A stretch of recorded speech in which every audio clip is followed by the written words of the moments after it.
अच्छे चाल चलन वाला बताकर जेल से छोड़ने वालों की सुप्रीम कोर्ट ने खबर ले ली है। दोस्तों, जब तक सुप्रीम कोर्ट है तभी तक देश में इंसाफ की उम्मीद जिंदा है, वरना गुजरात की सरकार ने चुनाव से ठीक पहले 11 गैंगरेप के आरोपियों को अच्छे चाल चलन वाला बताकर के छोड़ दिया था। दोस्तों, सुप्रीम कोर्ट के भीतर बिल्किस बानो मामले में क्या क्या हुआ, पहले वो समझ लीजिए। उसके बाद बात करेंगे कि बिल्किस बानो के दोषियों को छोड़ करके भारतीय जनता पार्टी को आखिर क्या फायदा मिला। दोस्तों, सुप्रीम कोर्ट ने गुजरात सरकार से पूछा कि बिल्किस बानो के दोषियों की मौत की सजा को आजीवन कारावास में बदला गया था। आजीवन कारावास तो आजीवन होता है ना, फिर 14 साल बाद ही क्यों छोड़ दिया जी। जस्टिस बीवी नागरत्ना और उज्ज्वला भुइयां की पीठ ने गुजरात सरकार से सीधे पूछ लिया। गुजरात सरकार क्या बोली वो भी सुनिए। गुजरात सरकार बोली कि सुधरने का मौका देना चाहते थे, इसीलिए छोड़ दिया माय लॉर्ड।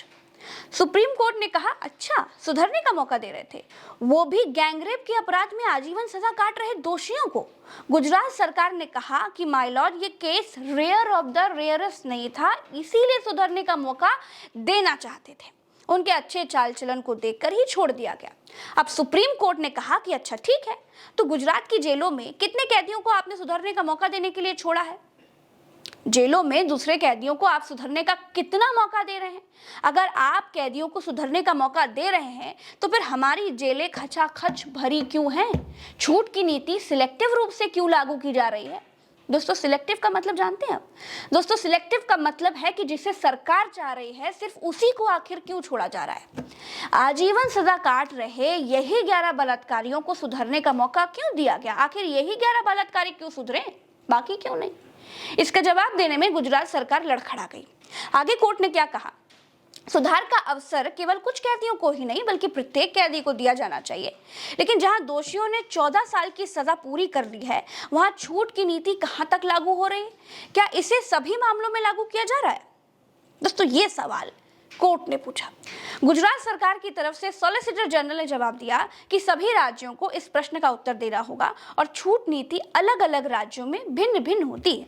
राज्यों की छूट नीति पर टिप्पणी करते हुए सुप्रीम कोर्ट ने फिर कहा कि ये सवाल ये है कि क्या समय से पहले रिहाई की नीति उन सभी लोगों के संबंध में सभी मामलों में समान रूप से लागू की जा रही है जिन्होंने कारावास में 14 साल पूरे कर लिए हैं और इसके लिए पात्र हैं। बिल्किस बानो की तरफ से टीएमसी नेता महुआ मोइत्रा, सीपीआईएम नेता सुभाषिनी अली सहित कई जनहित याचिकाएं पड़ी हैं जिन्होंने सवाल उठाया है कि गुजरात सरकार कैसे गैंगरेप के दोषियों को अच्छे चाल चलन वाला बताकर छोड़ सकती है। दोस्तों, अब मैं आपको बताती हूँ कि पर्दे के पीछे की कहानी क्या है। 2002 में गोधरा की घटना के बाद गुजरात में दंगे भड़के।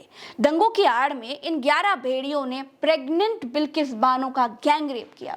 फिर जिस खेत में बिल्किस बानो का परिवार छिपा हुआ था, उसी खेत में बिल्किस की 3 साल की बेटी सहित पूरे परिवार के 7 सदस्यों की हत्या कर दी गई।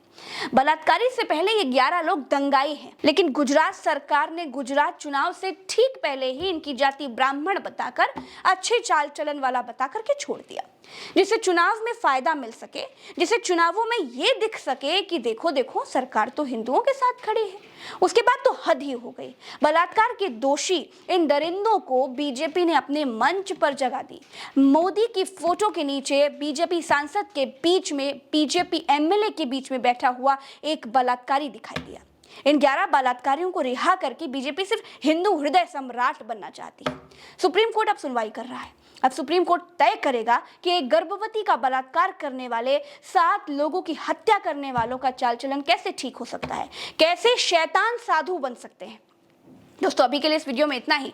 अगर आप वीडियो पसंद कर रहे हैं तो शेयर जरूर कीजिएगा और वीडियो को लाइक जरूर कीजिएगा, चैनल को सब्सक्राइब जरूर कीजिएगा।